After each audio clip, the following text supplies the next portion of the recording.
Bonjour à tous et bienvenue sur notre chaîne YouTube. Aujourd'hui, nous allons vous parler d'un sujet extrêmement intéressant et mystérieux, l'île des Amants et les relations interdites dans la tribu Tonga. Cette île, située dans le Pacifique Sud, a longtemps été le théâtre d'une tradition controversée, celle de l'interdiction des mariages entre membres de même clan. Mais pourquoi cette pratique existe-t-elle? Quelles en sont les raisons? Et comment se manifeste-t-elle dans la vie quotidienne des habitants de cette île? Autant de questions auxquelles nous allons apporter des réponses. Nous avons mené notre enquête et nous sommes prêts à vous révéler tous les secrets de cette communauté singulière, de ses codes et de ses traditions. Alors, restez avec nous jusqu'à la fin de cette vidéo car vous ne voudrez pas manquer cela. N'oubliez pas de vous abonner à notre chaîne, de liker la vidéo et de laisser vos commentaires en bas. Maintenant, sans plus tarder, allons à la découverte de l'île des Amants et de ses mystères. Salut à tous les lecteurs avides de découvertes et de nouvelles aventures.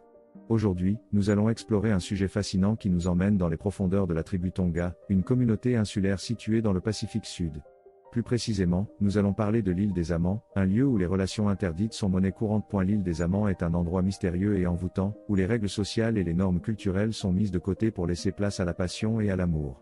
Dans cette petite île, les habitants ont une vision très différente de la sexualité et des relations amoureuses par rapport à la plupart des cultures occidentales. En effet, dans la tribu Tonga, les relations sexuelles entre membres de la même famille ou entre personnes du même sexe sont considérées comme normales et acceptables.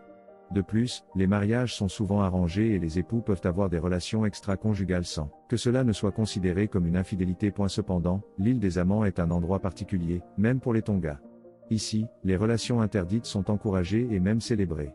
Les amants sont libres de s'aimer et de se désirer, peu importe leur statut social ou leur relation familiale. Les couples peuvent se former et se séparer à leur guise, sans que cela ne soit considéré comme un scandale ou une trahison. Bien sûr, cette liberté sexuelle a ses limites. Les relations entre adultes et enfants ou entre personnes non consentantes sont strictement interdites et punies sévèrement. De plus, les habitants de l'île des Amants sont très respectueux de leur culture et de leurs traditions, et ils ne tolèrent pas les comportements irrespectueux ou offensants. Malgré ces limites, l'île des Amants reste un lieu fascinant et mystérieux, où les relations interdites sont vécues avec passion et intensité.